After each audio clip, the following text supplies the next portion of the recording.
What's up, everyone? Welcome back to another episode on the YouTube channel, and it's another episode, thankfully, of new Star Wars Expanded Universe material, which I am so super excited about. And today, for reading this short story, I've hooked up my 6-in-1 vinyl record player, which also does Bluetooth, to some Dantooine. So let's take a listen to that as we do the video today. Maybe some music will make my videos a little more, I don't know, entertaining, fill in the pauses a little bit. So we'll get some nice little ambient Dantooine going. I feel like I'm with the Jedi already, which isn't really on theme for this video, as we're going to be delving deep into the Sith. So only like four days ago, we talked about the unveiling of Vader's Legacy, which was known to be a unpublished Abel G. Peña short story. But we didn't know that he'd actually written a sequel to Vader's Legacy. Wikipedia doesn't even have this up on it, so this is an unpublished story of even more obscurity. So let's see what we got. It was posted to the Reddit again. Again, like last time, I'm sure this will eventually end up on StarWarsTimeline.net. But it reads, Dark Greetings from the Supernatural Encounters community. Today we have another unpublished article from Abel G. Peña, Faith Reborn, A Sith Destiny. This story is from the POV of Lumiya's Yuuzhan Vong apprentice Svelt Aller, aka Vongerella. She was from Wizards of the Coast, I believe. At the end of the Vader's Legacy article we'd previously posted here, you may have noticed some incomplete cut sections. We did read those at the end. I was a little confused by them. It seems those paragraphs are fleshed out into this story. So they were originally concepts from the Vader's Legacy, but they were kind of flipped and expanded on into a sequel, which is this, Faith Reborn, A Sith Destiny. It references and expands upon many of the topics brought up in Vader's Legacy, with a heavy focus on the story of Lumiya and her apprentice. Abel prepared this article for submission following the release of Vader's Legacy, but it seems the cancellation of the former prevented the release of the latter, the sequel. We hope you enjoy this rare moment of new EU material. Locate the file in the comments below, and may the Force be with you. Here's Vongerella, of course. And that's one of the Azure Gemins, I believe. There's Halagad Ventor. So here's the mega link. Let's go. Excited for this. Not every day we get new EU. Not every day we get them so close together, too. All right, this is looking promising. Let me zoom in on this sucker. Faith Reborn, A Sith Destiny by Svelt Aller, translated by Abel G. Peña. So this is another appearance of the character in-universe of Abel G. Peña. Abel G. Peña we know as an in-universe character from, what was that? I made a video about it. I might link it in the description. But a few authors, Ryan Kaufman and Abel G. Peña, said that they had put them as authors, but as translators, which means and implies that in-universe there is a translator named Abel G. Peña and Ryan Kaufman. So that's interesting. This is first person by Svelt Aller. It's her testimony, maybe written in a Yuuzhan Vong language, translated by an in-universe character named Abel G. Peña. It reads, I have assembled this disquisition at the behest of the Dragon Lord's Keeper.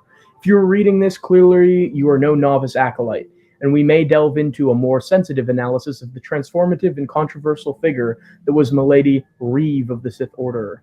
Sympathy is a trait equally foreign to my race and my adopted Sith way of life.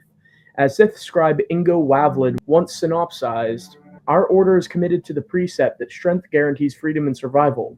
This has been the creed of choice of Dark Lords such as Darth Ruin, Darth Bane, and even Darth Vader. Unthinkably idolized as the Sithari, that perfect being of Sith legend. But I need not remind discerning minds that strength is a relative concept. And I propose that, from an analysis of Milady's legacy, we may profit by understanding how at times compassion, far from embodying weakness, constitutes a critical vitality. This thesis shall surely be ridiculed by close-minded purists, asserting that treachery is the way of the Sith. I do not dispute this truth, but bear this in mind. If treachery is indeed the only way of the Sith, then we can only ever hope to achieve a greatness equal to that of our perished precursors. Never better, never greater. Are we to remain slaves of the dead? Certainly those undead Sith putrefying in the Valley of the Dark Lords would prefer it no other way. But we have seen what sour, lambent fruit the glorification of treason ultimately yields. The Sith may again rule the galaxy, but in the inevitable denouement, We shall betray one another and decimate ourselves yet again. I present the following examination of the legacy of Milady, occasionally necessarily subjective, as an alternative to such a pathetically redundant lot. Reject its contents at your peril. Disciple. For 1,000 years, the far-sighted Darth Bane's paronomastic rule of two governed the Sith agenda. The first of his directives was a vow of secrecy, the second a commitment to the existence of only two Sith at any one time, to curb that backstabbing so common in our history. But Palpatine demonstrated little indecision in breaking Bane's commandments. The revelation of his shadow hand, Darth Maul, has been justified as a necessity, for how else might Lord Bane's visionary plan have ever seen fruition? Yet after Maul's death, Palpatine then granted his new apprentice, Darth Tyrannus, a free hand in training whatever pupils he pleased. And then we've got some, what are they called? Notes, some sources for all of the information included in here. These Darksiders sowed chaos during the Clone Wars and blazed the trail for Palpatine's own plans to establish a dark side theocracy. This is, of course, referring to the dark side acolytes like Ventress, Tol Skor, Sora Bulk, Quinlan Voss. There's others, but yeah.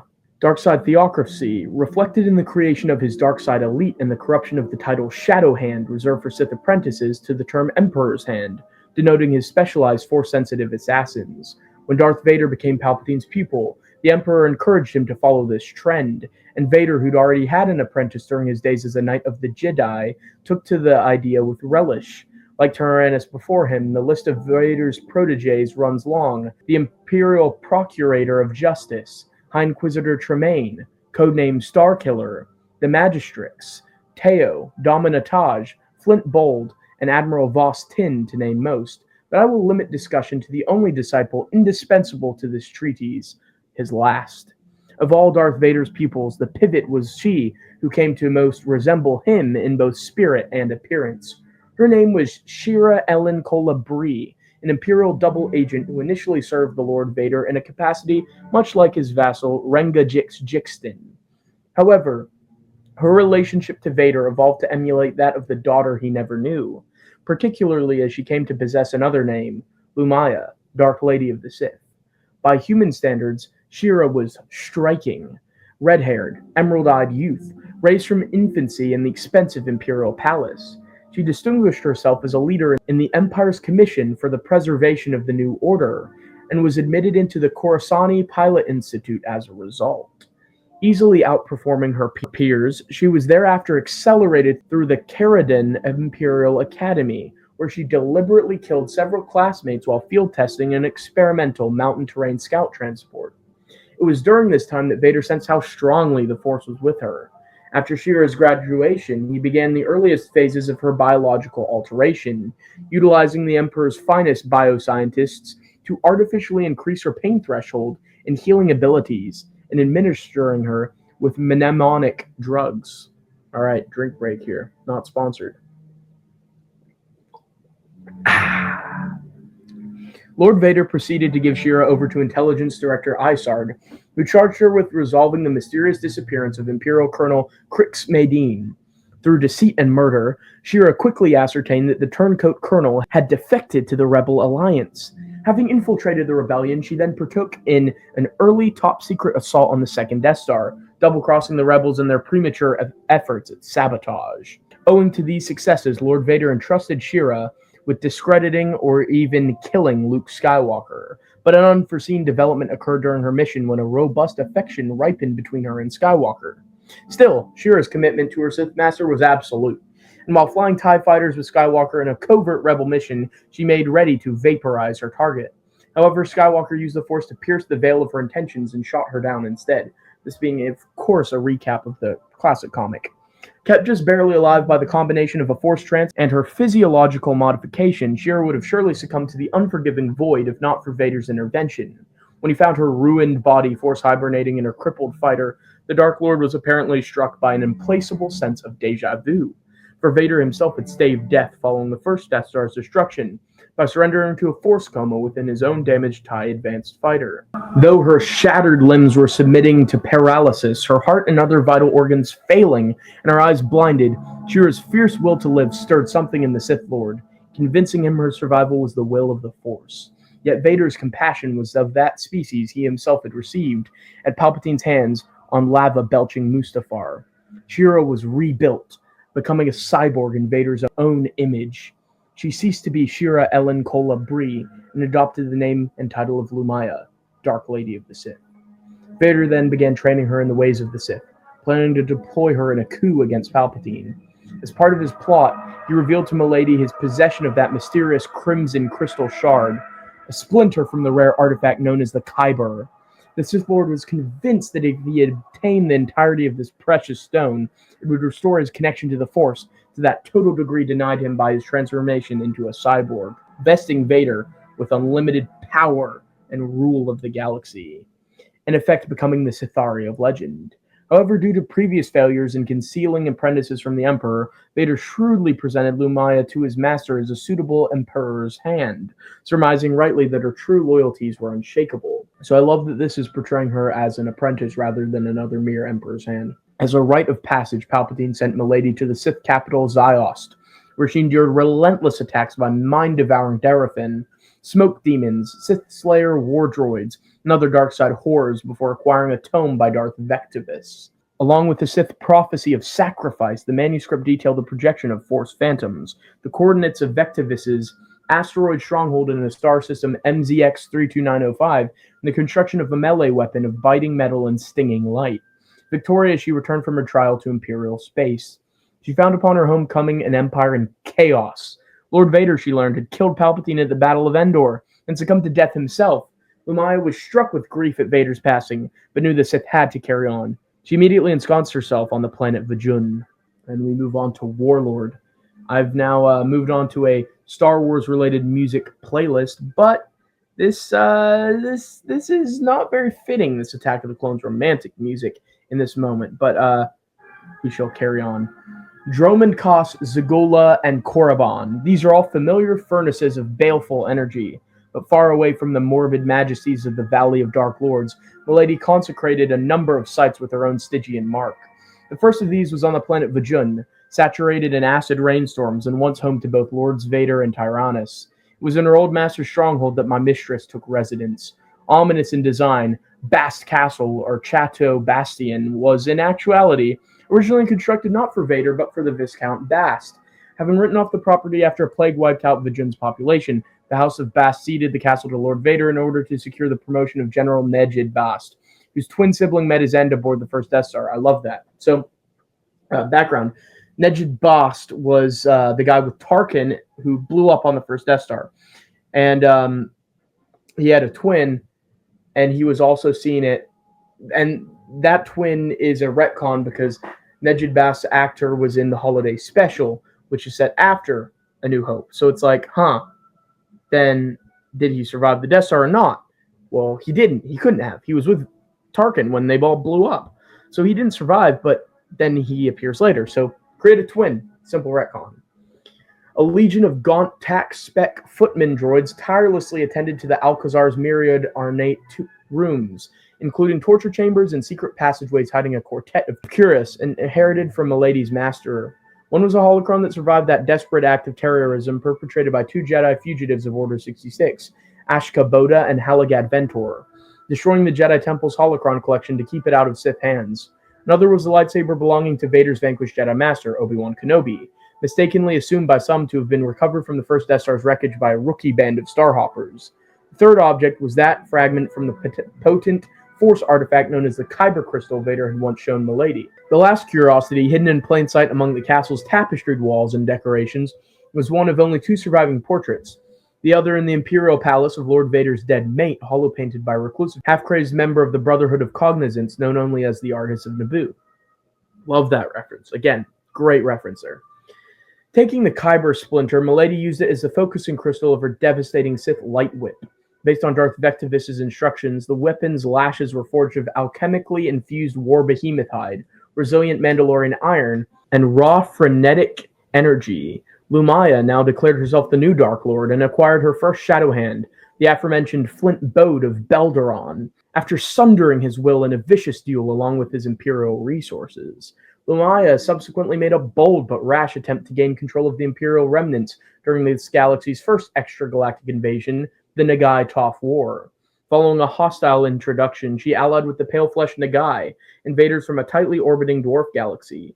Milady's gambit initially went well, hammering the newly established Alliance of Free Planets at the Second Battle of Endor. However, she suffered a severe setback when bold surrender to her own swain, Luke Skywalker. I took sincere pleasure in eventually driving the amethyst blade of my lightsaber through this Belderonian traitor's trachea. Milady also switched allegiances to the piratical Toffs when the centuries-old oppressors of the Nagai followed them into Imperial space. Unfortunately, my mistress and her Toph confederates were defeated on the planet Saijo, where she narrowly escaped with her life. Her survival unnoticed, she slinked, scarred and alone, into the shadows. Over the next several years, Milady steeped herself in Sith lore from throughout the galaxy and ages, inquiring all manner of arcane codices and tomes, and absorbing the Sith teachings of the likes of Dafka Graush, Darth Vitus, and Karnak the Maleficent. In her research of such academicians of Sith lore as Mark Lundy, she also familiarized herself with the obscure art of quipology and the poisoning expertise of the Macrosa Order. All the while, an increasingly pathological hatred for Skywalker festered in her iron gut. The Dark Lady also came to an understanding with her past associate, Intelligence Director Isard, now acting Empress of the disintegrating Galactic Empire. Bartering with Isard for a new battle fleet, a platoon of stormtroopers, and 2 squads of deadly royal guards, my mistress agreed to discipline a handful of Imperial treasonists, including researchers in the Kron Drift, the secretive prophets of the dark side, and one of Milady's old colleagues, former Emperor's Hand and future mate of Skywalker, Mara Jade. The researchers were whelp's play, while Milady contracted the services of Vader's former vassal, Jixton. Oh, nice to see that he pops up and lives this long. Nice, I love it. Jixton to demolish Vader's Coruscant stronghold, which had been converted into the Prophet's so-called First Church of the Dark Side. The Emperor's Hand, however, required a more personal touch. Traveling in her cloak-equipped Nagai starfighter Screamer, Lumiya tracked Jade down to that mecca of racing, Caprioril. Though the assassin survived the furious showdown, Milady captured her violet lightsaber and swore to one day end the woman's life. While carrying on Vader's quest for the Kyber crystal, Lumiya also made an acquisition of almost unfathomable significance. The fabled holocron of the Chiliagenarian King Addis, deity monarch of the ancient Sith race and inspirer of the legend of Sithari. I love that King Addis is showing up here now. With this hallowed item, lost for aeons, Lumiya's knowledge of the dark side multiplied at an astonishing rate. The return of the Sith Order to a new gilded age now seemed inevitable, with the Dark Lady at its head. Emboldened, Lumiya took another shadow hand. The fate of her first apprentice I've recounted already, though I can add that I took Bolday's life with the very lightsaber Milady wrested from Jade. Oh, interesting. But it was among those royal guards acquired from Isard that my mistress discovered the Force-sensitive Karnar Jax. Jax, too, I am familiar with from personal experience. A Genoed clone, the Jax was as a living weapon, cut from the same Zide cloth as Sith marauders like Darth Maul and Chaox Cruel. Together, he and Lumiya personally wiped out the last vestiges of the Prophets of the Dark Side on the planet Bosthurda, on the precise 1,000-year anniversary of their founder's birth. But Jax also proved an expert conniver.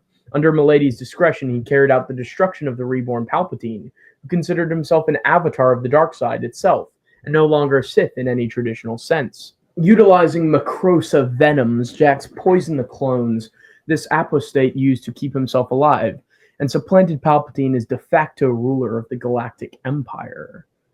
It was in the course of Jax's ascension that he was approached by the Intendant Agent Nominor concerning a possible Sith Yuuzhan Vong alliance, an alliance of which I found myself the unlikely axis.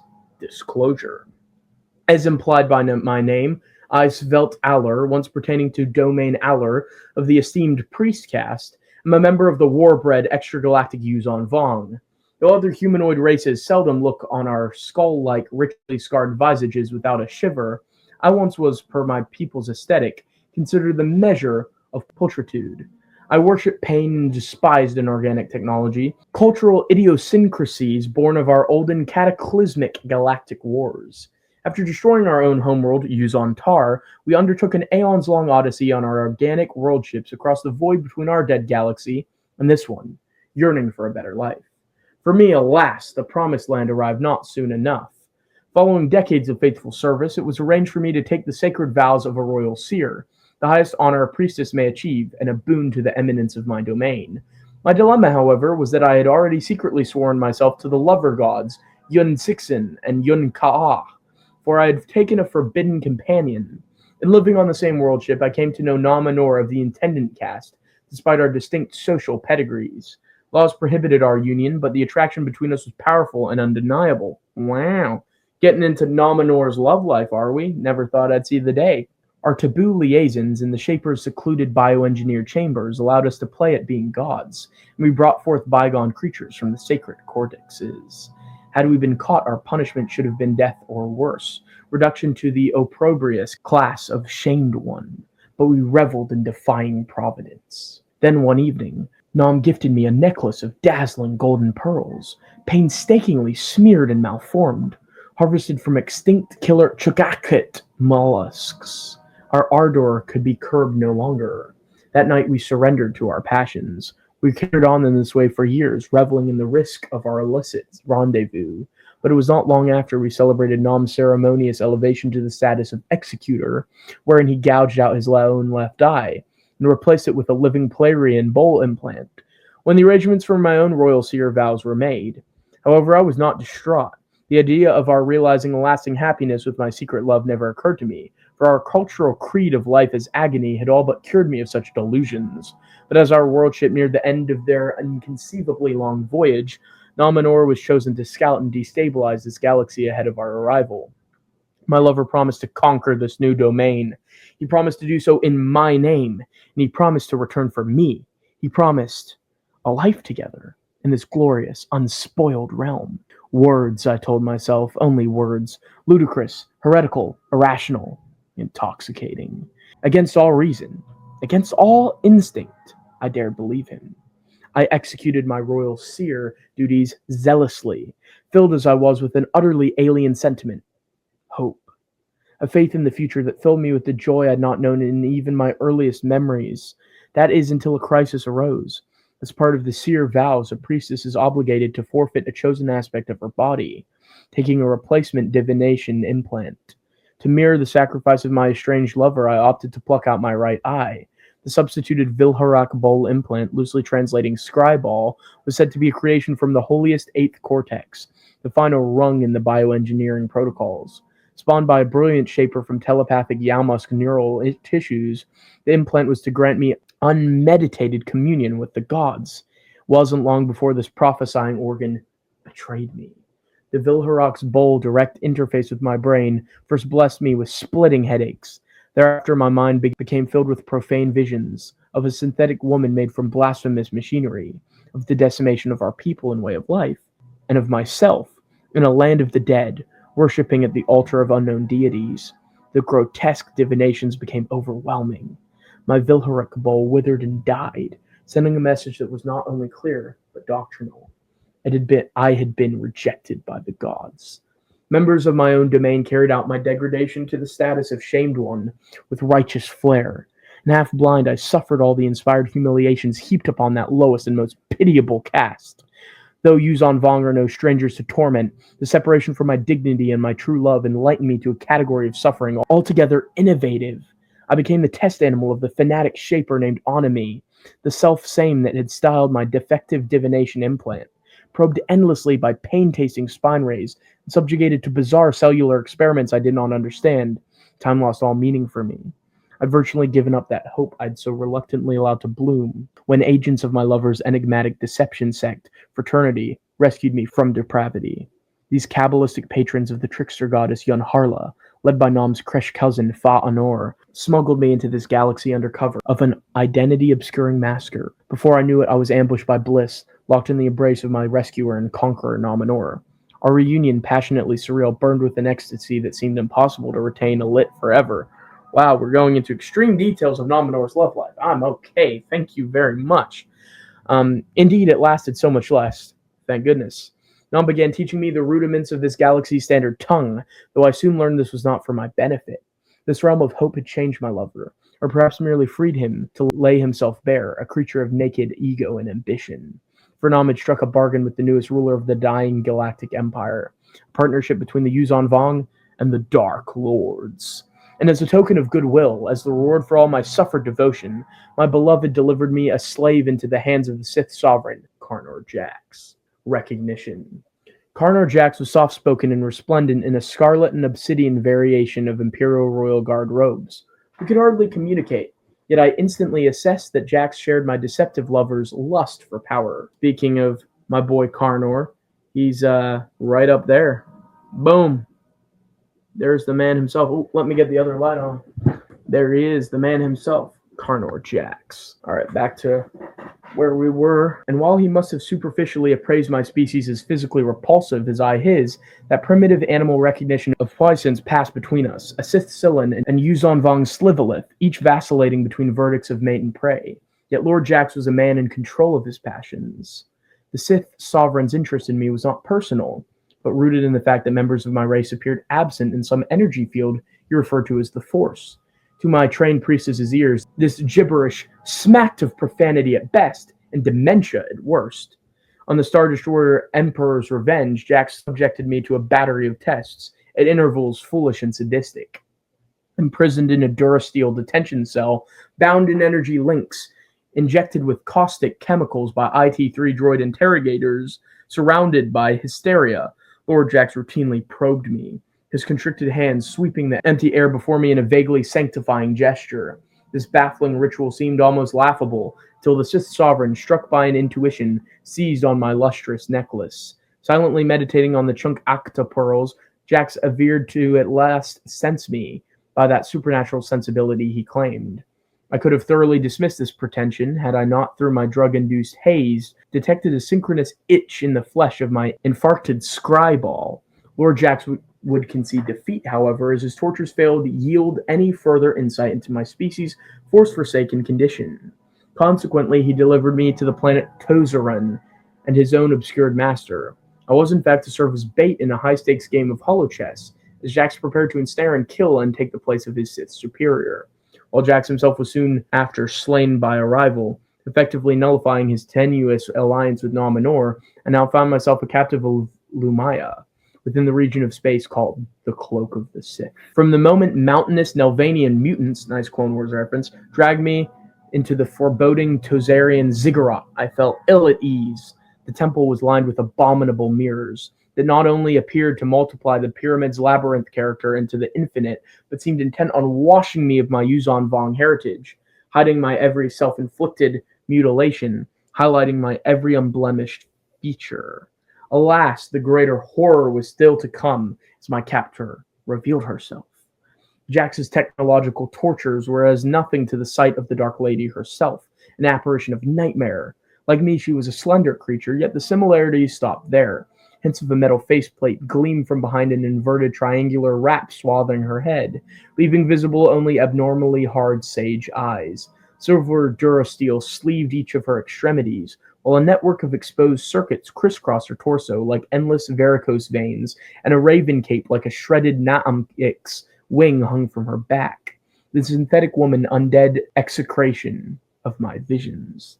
In a husky metallic voice, she reaffirmed her pupil's assertion that I appeared force-forsaken, through her that invisible energy field supposedly surrounding all living things.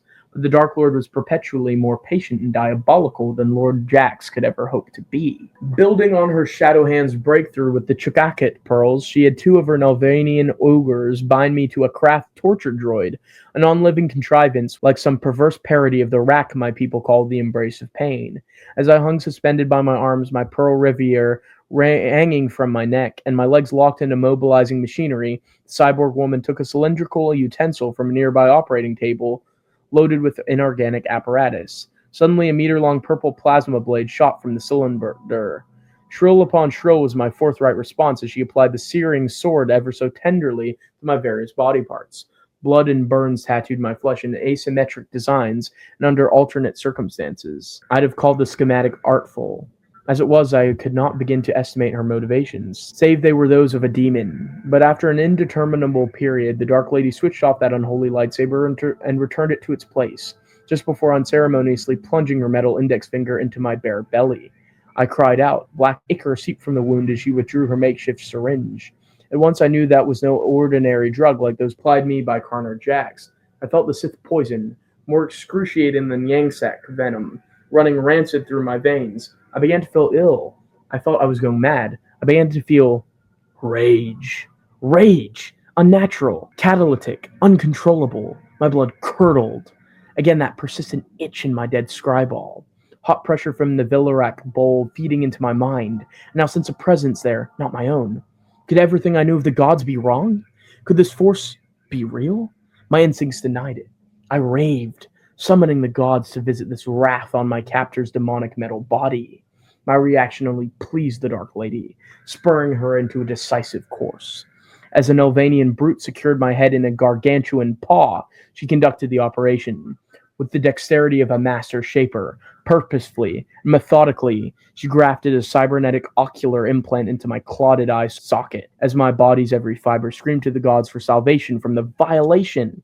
Yet when it was over, blessed be the cloaked one, I could see again. My mind reeled at my warring emotions. Could it be? Had this dead infidel technology accepted me when living Yuzon Vong plants rejected me? My answer was violent. Without thinking, I called a cold and ungodly object from the nearby operating table through the air and into my hand.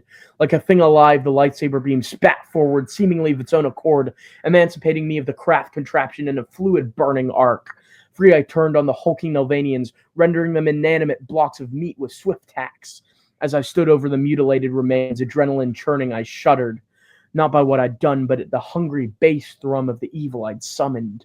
My cybernetic eye, traced the glowing, angry blade to the synthetic hilt in my left hand. I heard a whirring from behind me. I turned, my gaze falling on a thing more machine than woman. As if to quash any doubt, she reached into her faux leg and extracted that deadly light whip. Instinct possessed me. Mechanized, divorced from my people, from my gods and my very identity, I attacked. As I hurtled towards her, a vessel of irrepressible hate, the lacerating iron and raw hide of the Dark Lady's light whip lashed out, entwining my throat. I felt the strangling tendrils constrict as hand over hand she reeled me toward her like a helpless goober fish. Instead of resisting, however, I summoned my anger and sprinted the gap between us. A simple twitch of her wrist would have detached my head, but my demise was a thing I no longer feared. With a desperate, savage lunge, I speared that harpoon of violet fire at her heart. She did not move. The singeing blade plunged hot into her chest, sizzling as it scorched circuitry and setting her cape ablaze as it melted out her back. I waited, perhaps expecting her to burst in a rain of shrapnel, but instead, nothing. She did not move. And as I looked into those cold, unblinking eyes, framed in the riotous fire of her burning attire, I realized I was fighting someone already dead. The cyborg activated the energy component of her light whip. Choking visceral current enveloped me, detonating a luminous pain in my brain, pulverizing my consciousness. My laser sword clattered deactivated to the ground, and the Dark Lady capitalized. In her studies, Lumiya had learned that on those exceptional occasions when a being had somehow been stripped of her force sensitivity, fear, anger, and aggression had sometimes served as a quick and easy conduit to reestablish a connection to that dark power which binds the galaxy together. Exploiting my anger and anguish, she wrenched the pearl reverie from my neck and channeled the dark side through it, bridging the metaphysical gulf dividing us, saturating me in a kinetic storm. Convulsing energy ripped through the allures of my body, erupting from my extremities. Some invisible barrier exploded. Abruptly, the searing fury of the cosmos invaded my being, the livid, chaotic energy of all living things. A scream of self-appreciation tore past the stranglehold on my throat. Not a scream. Words. The snarling sound fleeing my lips and rendering my larynx was actually words in an unknown tongue. Yet as those foreign tonalities howled themselves from my body into the ether, there was no need to translate. Interesting. Whereas once I was blind, now I am Sith. Inundated in power, I felt about to expire. Intuitively, I redirected the energy seething through me toward my captor and released. The telekinetic blast smashed into the cyborg, incinerating her headdress, dynamiting her airborne, frying and fusing life-sustaining circuitry. She released her light whip and I collapsed. We lay there, sharing the dead silence, the Silent, and the Slivolith. I know not how long that blissful quiet lasted. I only remember it being broken by a steady metallic wheeze. Presently there was a harsh accompaniment of metal slowly scraping stone, and I knew what it meant. Lumiya, the undying mechanical abomination, was rising. Too injured to move, barely conscious, I could only listen as death scraped her way toward me. Then, standing over my supine form, smoke steaming from her metal corpse, my cyber vision made out the delicate pink flesh of her unmasked face, marred with deep and beautiful scars. Calmly, she extended a hammer-like fist above me. Then she spoke in that guttural animal tongue. "Your conversion to the dark side is complete." The fingers of her fist unfurled, and my golden necklace, radiant with dark energy, spilled in a cascade onto my chest. Mechanical technology is not so abhorrent as my people imagined. At last I could see who and what I was. At last I could see that there existed a far vaster reality than anything the closed-minded Yuzon Vong priest had ever expounded, power beyond anything I had ever imagined, and it was mine. Convergence. From that moment forward, the Dark Lady became my mistress, and I her kindred other, her familiar. The arrangement proved natural, for both my own people and the Sith have historically adopted such companions. In honor of our covenant, Milady also requested I retain the lightsaber for which I'd assailed her. That very trophy she acquired from Mara Jade, and we vowed mutual vengeance to our enemies, Luke Skywalker and Nominor. However, I had yet one more rite to pass. The frigid world of Nelvan, referred to as the Great Mother by its indigenous populace, held singular meaning for my mistress. It was an immense cavern there that both she and her master experienced visions foretelling this destined metamorphosis into Sith apotheosis. It was here that Milady now brought me. The lupine, viridian-skinned Nelvanians had for generations recorded the lore and stories of their respective tribes in the various caves of their planet. Of course, this is straight from the Clone Wars episode from 2003 by Jendi Tartakovsky with Anakin. I'll throw on some screenshots from the show. Eventually, however, clans from around Nelvin were drawn to this single mysterious grotto, a forced nexus, and agreed to paint the cavern's walls with the collective legends and history of their people. Nelvanian folklore relates that as their finest scribes filled the walls with their graphic script, drawing ever nearer to the present day. The hieroglyphs begotten by their hands came to acquire lives of their own. Following the whispered instructions of their very creations, the artisans proceeded in a trance-like state, continuing with their work until the completed mural chronicled not only the breadth of Nelvanian history, but its future as well. Awed, the natives dubbed their caverns of auguries the Eye of the Great Mother. It was here, while still a Jedi, that Darth Vader experienced the cryptic vision of the Ghost Hand, a Nelvanian prophecy foretelling his fast-approaching Sith destiny. As a result of this revelation, Vader later brought my mistress to the Eye to face the darkness within herself. I love this. This is so cool. She now carried on the tradition with me. It was deep within this cavern that my trickster goddess, the Cloaked One, blessed me with a theophany, revealing her true self as one of the immortal gods of the Sith. Love it. Pledging myself to these dark deities, I abandoned all ties to the Yuzon Vong. The trials of my conversion to the Sith had scarred my voice with a permanent rasp, not unlike that of Milady. But with my spontaneous apprehension of the Sith tongue now came unimpeded communication between us.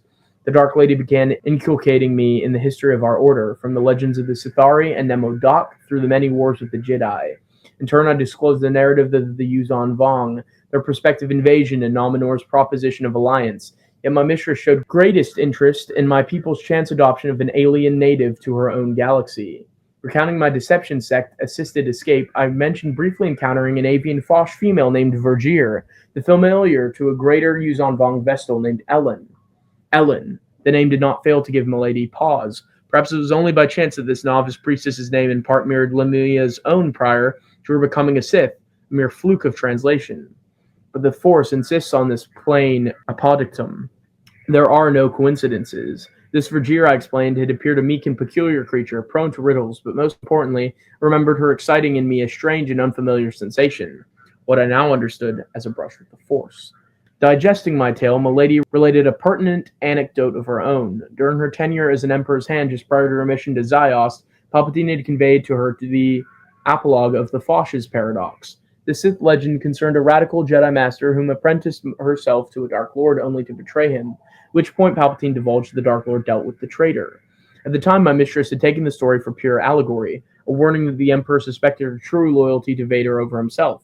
Now she wasn't so sure. I assured her that the Fosh I had happened upon was very much alive, and the uncanny conjunction only intrigued Milady further. As to Nominor's proposed compact, Milady rejected the idea outright, confiding in me a terrible truth. While studying King Addis's ancient holocron, she came to believe that the most penetrating secrets and powers of the Sith Order, such as Force lightning, alchemical mastery, and dimensional rending, required the coercion of a great many microscopic symbionts in a being's blood.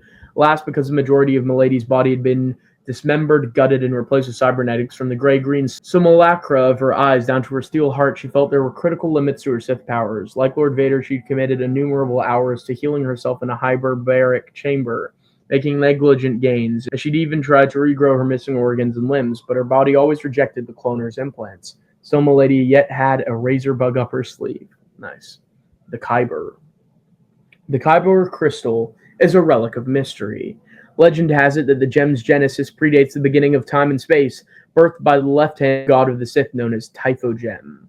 More traditionally accepted is the claim that the crystal's origins lie in the pre-Republic clash known as the Force Wars, pitting the light side followers of the Ashla against the dark forces of the Bogan. It said that on the planet Tython, a member of the Kyber royal destiny and devotee of the Ashla unearthed faceted gemstones ranging in hue from transparent to turquoise to blood red. The larger, denser, and more rubicund, the greater appeared the ability of these crystals to magnify the Ashla or the Bogan, that is, the light and dark sides of the Force, bestowing on their possessors respective capabilities for extraordinary healing or unfathomable destruction. Fragmented records even suggested that these miraculous artifacts could keep loved ones from dying or bring the dead back to life. Precious few of these Kyber crystals survived the vicious battles at Kondon, Tython's ancient capital at the end of the Force Wars. Those that did were generally small and translucent, boasting limited abilities to augment the Force. Many of these crystals were eventually locked away within the great Jedi library of Ossus.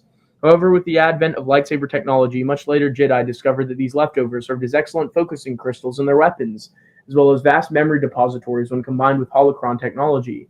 Furthermore, after the devastation wrought on the planet Ossus during the Great Sith War, the aquatic Jedi Master Qualsneak hid many artifacts. I don't remember Qualsneak. Who is Qualsneak? Oh, in his efforts. From Geonosis and the Outer Rim worlds. Gotcha. So, Wizards of the Coast.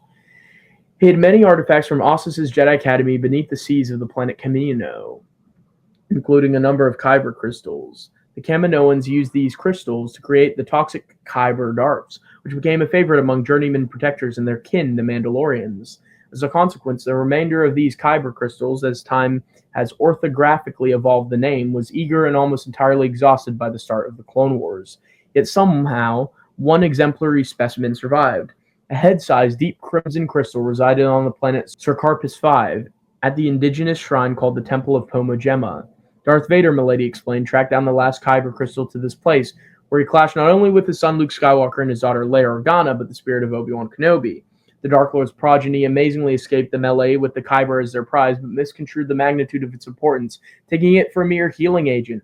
This was not wholly their fault, for the crystal's effectiveness seemed to wane in direct relation to its distance from Serkarpus V. What the fools failed to realize was that the gemstone's power did not diminish proportionate to its proximity from the Temple of Peña, but its proportion to its proximity from Lord Vader. For the Dark Lord possessed a seemingly inconsequential shard from the crystal, sliced pristinely from the whole via the Force by some unknown personage. Just as holocrons had once been used by Jedi to unlock the information on miniature Kyber memory crystals, Vader believed the splinter of the mind's eye was the figurative and literal key to unleashing the Kyber's inestimable power. Thanks to the Yuuzhan Vong priests' endless debates concerning the doctrinal indivisibility of our Godhead, this concept was easy enough for me to grasp. In any perfect whole such as the holy heptity, every fraction of said totality is endowed with the encumbrance of the perfect whole. Crudely summarized, all is one and one is all. An all-powerful Godhead, categorically dissevered from any of his divine aspects, be it a transcendental toe or any other member, is ergo tantamount to a metaphysical gelding, omnipotence become impotent. This same axiom of requisite totality held true for this, the last of the Kybers. Milady had never abandoned her hunt for the fabled object. Just before the death of her apprentice Karner Jax, her search led her to the mid-rim world of Ancion. There she ferreted out an elderly peddler by the name of Hala. It seemed that Vader's son, in his ignorance of the Kyber's significance, had left the crystal in this eccentric's custody for nearly a decade. Poor Hala, she's going to get it. Believing the woman's obscurity would serve as sufficient protection for a Force artifact of only modest importance. Before dispatching the old shrew, Milady learned the frustrating fact that she was scant late to profit from Skywalker's error. for he had recently reclaimed the gemstone for use as an instructional aid in his newly established Jedi Academy on Yavin 4. Patiently, Milady obliged Destiny to ply its trade. It did not disappoint. A misguided student of Skywalker, the Swarian Dasan, shortly fled the Academy, stealing the Kyber in the bargain. Dasan then joined the remnant Imperial faction known as the Empire Reborn, and relinquished the object to his new master Hethrir, the Imperial Procurator of Justice. Like my mistress, Hethrir had learned the legend of the crystal's power from Lord Vader, and wished to use it in creating warriors artificially imbued by the Force. He promptly grew dismayed. However, when the incomplete crystal failed to satisfy Vader's predictions of power, I love all these references, ignorantly, he thus exchanged the item for knowledge of a Valley of the Jedi, supplied him by yet another of Vader's former pupils, the High Inquisitor Antonis Tremaine. Approximately a year after Milady and Jax orchestrated the Clone Emperor's death, with the Inquisitorius left or weakened, we struck. The objective of our assault on Tremaine's opulent corporate sector palace was specific: to secure that ages-old Force gemstone in his possession. Though a portion of my mistress's fleet was sacrificed to Inquisition model task force cruisers, I triumphantly cornered the High Inquisitor in his throne room. There chaos erupted, as Tremaine's one-time pupil, Jalab Brandel, arrived unexpectedly, with his father, Tremaine's arch-nemesis, in tow. Though the unexpected appearance of the Brandel's Proctorate Navy momentarily threatened Milady's plan, she did finally obtain that relic for which she had so long quested. The totality of the Kyber's power was unleashed, and in a rush, the Dark Lady gained access to power only dreamed of. For a perfect moment, she experienced what it was to be the Sithari. The consequences were apocalyptic. The Inquisitoria stronghold was totally devastated. The Brandels ended Tremaine's life in vengeance. The orbiting battle fleets were mutually decimated, and unable to control the hyperbolic influx of the Force, the Mistress herself was nearly annihilated, saved only by her inhuman constitution. The Kyber itself was destroyed, shattering into pieces by the very preternatural power it had loosed. In the bedlam, I dragged Milady to safety and salvaged what I could of the exploded crystal. Though my mistress was not prone to displays of emotion, I perceived in her a terrible remorse.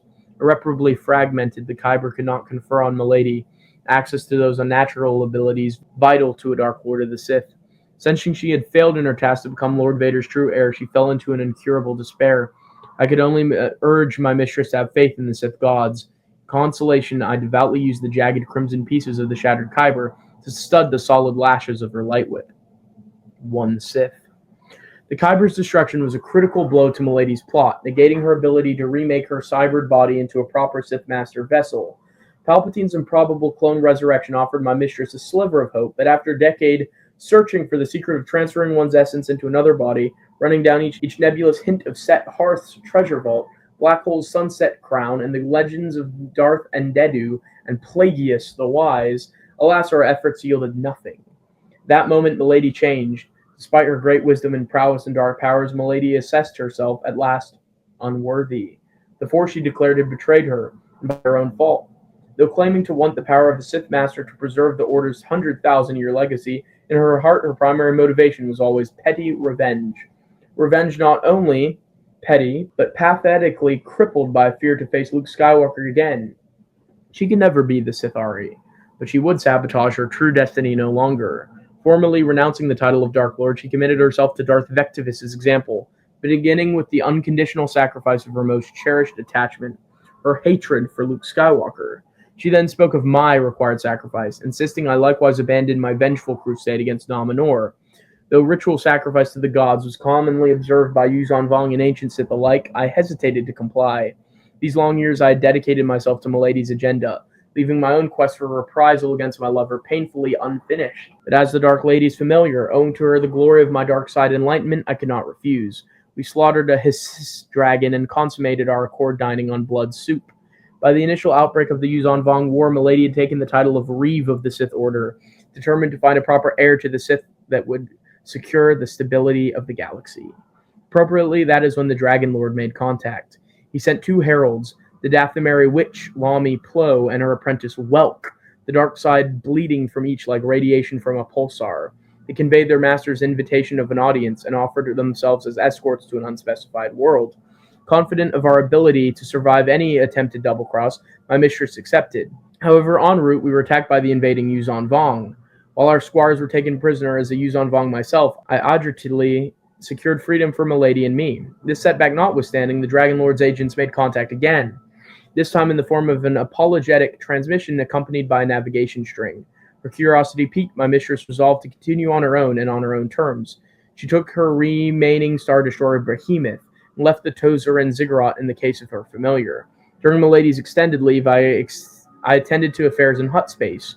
For years, I had experimented mixing Sith alchemy with Yuuzhan Vong's shaping practices in hopes of begetting Milady a body and means to those Sith powers denied her. My expertise in these arts was humble, however, and my Nelvanian victims suffered in various states of abortion. I conceded I needed help, and when the Yuuzhan Vong invasion broke out, my origin made it simple to exploit the connections my people had forged with the ruthless organization known as the Peace Brigade. My objective was to employ these mercenaries and kidnap an unorthodox master shaper by the name of Tog Mello, but my plans were compromised by a Peace Brigader named Dash Rendar, via whose abetment the Jedi cyborg Day Azure Jimin deciphered my dark side affiliation. Thankfully, when Azure Jimin attempted to use Tog Mello as bait, his ploy backfired. My Sith warbots and I successfully subdued them both. Having longed for an excuse to turn loose his genius, the Master Shaper took to my experiment of retroactive incarnation with surprising gusto, and Azure Jimin became his test subject. Tog supplanted one of the Jedi cyborg's prosthetic legs and arms with equivalents from a reptilian Trazrak slaves. Still, while the Graphs agreed with Azure Jimin's physiology, he exhibited no obvious appreciation in his capacity to manipulate the Force. Unsatisfied, I further utilized the opportunity to test a theory concerning cyborg individuals' reputed propensity for the dark side. If true, however, Azure Jimin proved an exception to the rule. Only a concentrated injection of Sith poison succeeded in corrupting the Jedi's will. Hoping to duplicate my awakening to the Force, Tog also resorted to self-experimentation. First, he infused his own bloodstream with Sith poison, but this only made him gravely ill, provoking the death of his squirming living headdress. Undeterred, he replaced his Shaper's chapeau with a half-dozen horns from Sith hounds and immediately turned to more drastic measures. Isolating an ostensible sample of midichlorians from the Sith hounds, Tog transplanted an unspecified number of the microorganisms into his own body. Though the procedure did not avail the Master Shaper of the Force, he did not emerge unchanged. Almost gleefully, he informed me that the midichlorians were revealing to him the will of the Yuuzhan Vong gods, directing him to procreate the hypothetical nomina of the holiest eighth cortex. My reincarnation experiment a failure, I granted the Mad Shaper free rein to sculpt the sublime intelligences of his demented whimsy. Meanwhile, Milady had established contact. To her surprise, the navigation string led her to the planet Korriban, graveyard of the Sith. To my knowledge, she had not returned to the worlds of the old Sith Empire in the 20 years since enduring her trials on Ziost. Much can change in such a time. There in the Valley of the Dark Lord, she encountered a horde of hooded individuals professing their identity as the One Sith. Unfazed, my mistress reciprocated by informing them that she was the Dark Lady of the Sith, Reeve of the Order, apprenticed to both Darth Vader and Darth Sidious, and that her orbiting Star Destroyer stood ready to bombard the valley into oblivion at her command. That is when the Dragon Lord revealed himself, his body bearing the disfigurations and armor characteristic of my people. Indeed, there are no coincidences. The Dragon Lord divulged to her that at one time he had been a prisoner of the Yuuzhan Vong, that he too had associations with the mysterious Vergir during his captivity. Extracting from him a great deal of information concerning this Vergir's philosophies, Milady grew confident an accord between herself and the Dragon Lord could be achieved.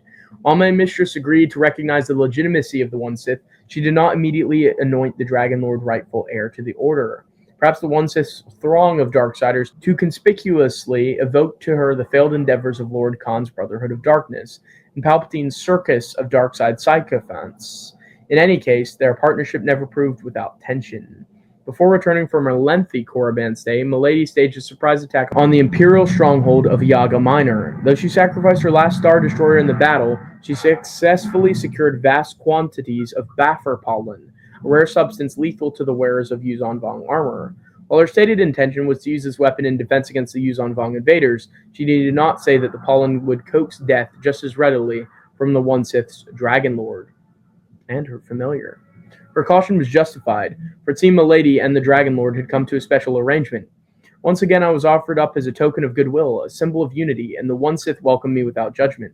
This time I did not consider it a betrayal, but as fulfilling my destiny, furthering Milady's and the Sith's goals.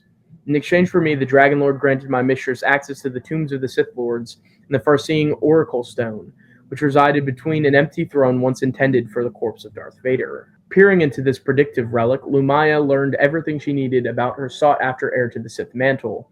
This legatee was none other than her master's descendant, not Lord Vader's son and not his daughter, but Jacen Solo, his grandson. After Milady's return, we abandoned our stronghold in the Cloak of the Sith. Bequeathing to me her Sith tomes and codices, Milady delivered me to Korriban, while making for herself a new home of Darth Vectivis's fortress, having liberated it from a Darth Jedi named Kroim while working for the Rebel Alliance. As for my pets, I left Day Azurjaman and Shaper Tog Malo to make of Tozarin their kingdom.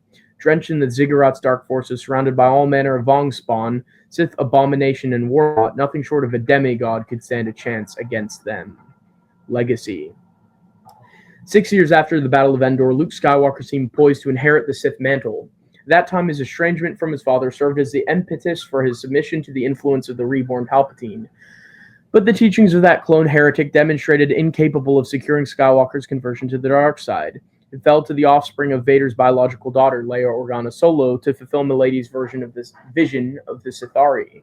When the Yuuzhan Vong finally invaded this galaxy, Jacen Solo, son to Organa and the pirate Han Solo, came under the brutal tutelage of that ubiquitous enigma, Vergir, a fact Milady divined from the Oracle Stone. I don't know if my mistress ever encountered the Fosh Jedi Master after leaving me on Korriban, or how much of Palpatine's legend concerning Vergir was true, but the actual fact of these matters was irrelevant. My mistress knew everything necessary to turn young Solo to the dark side. Jacen Solo's apprenticeship to Vergir terminated when the Fosh sacrificed herself at the Battle of Ebok 9. Nonetheless, the brief relationship liberated his true potential, and Jacen himself brought the invasion to an end by slaying the Yuuzhan Vong Supreme Overlord. This Overlord was none other than the Shaper Onimi, rose to absolute power upon turning those abnormal experiments he'd once practiced on me unto himself, thus unleashing his own sensitivity to the Force. With surprising detachment, I also learned that my traitorous paramour, Tana Minor, apparently perished alongside my old tormentor, Destiny again, plying its inerrant trade. Following the war, young Solo embarked on a years-long study of the nature of the Force.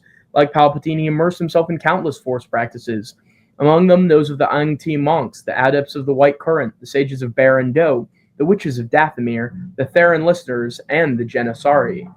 Though it's impossible to be certain, it seems inevitable that the teachings of the Janissari, a bastardization of Sith and Jedi traditions, abetted Jacen Solo's conversion to the dark side. His decision to subordinate himself to the cloying strictures of Skywalker's Jedi Academy before assimilating these wildly disparate Force teachings into a sound axiology would have done the rest. By contrast, Milady had taken decades to meticulously craft a coherent philosophy from countless teachings. Luring young Solo to her asteroid base, Lumiya used all her knowledge and guile, including the half-truths learned of his mentor, Vergir, to appeal to his sense of pride and intelligence. He thereupon embraced the dark side, accepting Milady's guidance. My mistress availed herself of every resource to sustain him along the Dark Lord's path, even enlisting the assistance of a crazed and crippled Force user named Alima Rar. Under her influence, Jacen Solo not only became Darth Kaitis, but ruler of the galaxy. It should have come as little surprise that Kaitis took the Jedi Tahiri Vela, a woman once physically and psychologically reshaped by the Yuuzhan Vong as his Sith apprentice. Still, questions remained concerning Lord Kaitis' Sith conversion. It was said by the Jedi that Kaitis' fall to the dark side was caused by selflessness, an affliction of logic run amok. Indeed, that was Milady's transcendent objective. Yet I am not so sure. In my investigations, I have learned that Kaitis deceived Milady, hiding to the very end the fact that he had a daughter. It was his love for this whelp that led to his undoing. In his obsession to protect her, he instead sacrificed his stranglehold on the galaxy and his own life. Darth Kaitis could have become the Sithari, the perfect being. Instead, he lost himself amidst the machinery of counter-intuition that is Sith enlightenment. My only consolation is in believing that once Kaitis embraced the decision to succeed his grandfather Darth Vader as the legitimate Dark Lord, Milady felt she had fulfilled her destiny. In the bargain, she achieved every vengeance a Sith might naturally desire. She turned Luke Skywalker's greatest Jedi, his pupil and own nephew, into a Sith Lord. And in turn, Kaitis not only slew Skywalker's wife Mara Jade, fulfilling my lady's vow to end her life, but deftly manipulated Skywalker's own adolescent offspring into becoming an assassin for the dark side. The lady stated her true work to be the resurrection of the Sith, but even now I wonder whether she ever truly sacrificed what she valued most, her hatred for Skywalker. As Darth Vader's prize student, she believed her own fate was inextricably linked with her master's bloodline. I think she needed, to believe that a direct descendant of Vader, could be the Sithari. Wonder not if she lied about moving beyond their need for revenge, found an inimitably Sith way of slaying 2 Vuasa with a single amphistaff. That's cool. As the Sorcerers of Tun noted, the most effective deception is that one which first beguiles the beguiler. Though disdained by some, perhaps Darth Vectivus said it best. To indulge in vengeance is wasted energy. Revenge is the natural surplus of fulfilling one's destiny. Milady's story now comes to a close. In her final duel with her erstwhile love on the planet Terraphon, the Dark Lady allowed Skywalker to strike her down. And in the end, I can only guess at Lumiya's true motivations. After Milady's death, Sith disciple Lady Dishian was sent to destroy Vectivus's asteroid habitat, eliminating any connection with our organization on Korriban, and concurrently destroying that poor excuse from a familiar, Alima Rar. Out of respect, I also recovered my mistress's beheaded body, deserted on Terraphon, along with her light whip. With some shock, I encountered an unexpected rival for Milady's cadaver, an aging Imperial Royal Guard who looked nearly identical to Lord Jax, save for the attractive scar splitting his otherwise insipid face. This Cartosis armored man claimed to be Jax's killer, sought revenge on Luke Skywalker and Milady alike for their part in poisoning his master, the Reborn Emperor. After some aggressive negotiations... That's a reference to Attack of the Clones, surely, right? We arrived at a compromise. I would take my mistress's corpse and he my violet-bladed lightsaber, believing it would serve him in his final bid for vengeance. I now had Milady's light whip, after all. Thereafter, I was able to personally perform the ancient Sith mummification rituals, and now Lumiya sits upon that tomb throne originally intended for her master, Darth Vader. Since Darth Caedus' reign ended at the hands of his own twin sister, Jaina Solo, no less, Milady's legacy would seem also finished. But the Dragon Lord views the sacrifices of Caedus and my mistress not in vain, for the Jedi now believe is extinct. What's more, we have demonstrated that the dark side runs immeasurably strong in Vader's bloodline. So long as there is a Skywalker at the heart of the Jedi Order, the Sith have a prospective ally. Ooh, that's an interesting way to look at that. Were it not for Milady, the Sith may not have survived Lord Vader's death, nor the despoiling of our heritage by the reborn Palpatine. We would not now possess that most sacred Sith heirloom, the holocron of King Addis, the one true Sithari. It comes to reason that clemency, a sacrifice of the kind, may be used as a tool toward achieving greater power. Though an act of sympathy divorced from punishment evinces a lack of resolve and dependability, sympathy complemented by punishment may be gainfully used to elicit loyalty and secure destiny. This is Milady's legacy. I am Lumiya's legacy. Treachery is the way of the Sith. Equality is indeed a lie. And yes, to be united by hatred is fragile at best. But if we intend to avoid the failure of Palpatine's empire, if we intend to transcend our precursor's limitations, we must achieve what millennia past Exar Kun and Lord Khan's brotherhoods achieved only in farce. A coalition of Sith, united in spirit and not only in name. A rule of one that redeems the self-destructive creed that found its narcissistic summit in Darth Ruin and his banal imitators. Treachery, lies, and hatred are effective tools when used on our enemies, but it is faith in a vision that can unite us and make us stronger than any one of us ever imagined. After all, there are whole galaxies beyond ours to be conquered. My lords, there is an entire universe. My mistress spent more than a decade indoctrinating me in the millennia of Sith knowledge she amassed. And now my new master has asked me to take up Milady's role as the archivist of Sith history, as well as the symbol of its future. As the Yusha for the one Sith, I have unlocked the secrets from the temperamental gatekeeper of King Addis's holocron, who approves of my reverence for the Sith gods.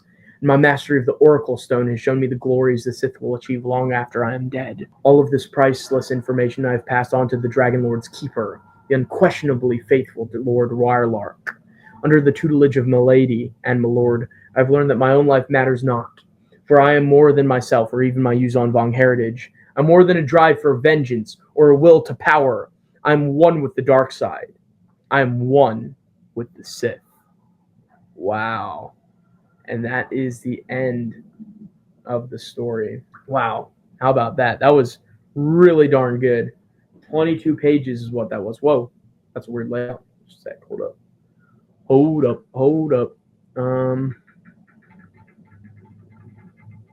There we go. Okay. So that was fantastic, wasn't it? My goodness. That was much better than the Vader's Legacy one, and I liked Vader's Legacy, but that was a whole different animal. That was more narrative than encyclopedia, and that was absolutely flipping fantastic. That is my favorite thing I've read in a long time. That is a 10 out of 10.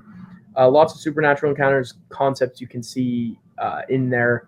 You can see lots of great references in there. Oh, man, that is so cool.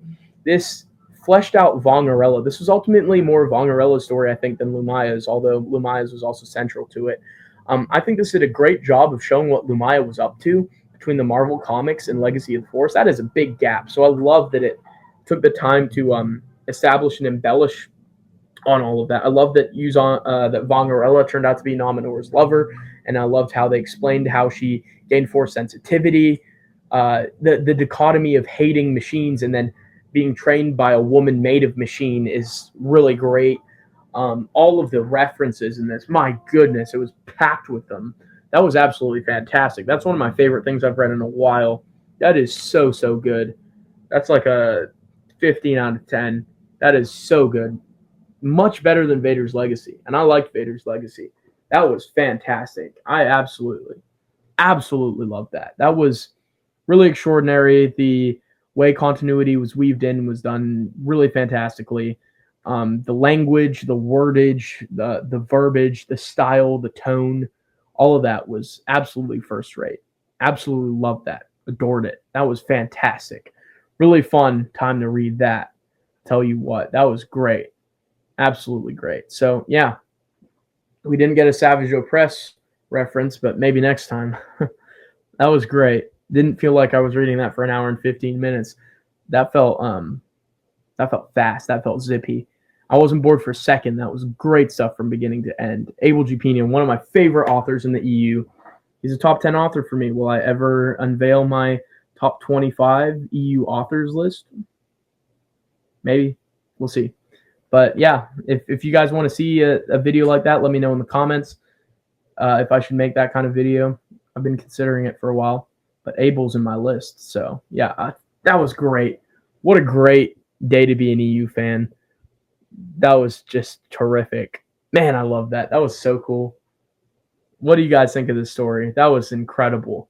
I loved it. They took a stub of Vongerella and made her so much more interesting. She was just a throwaway character, and to expand on her like that was terrific.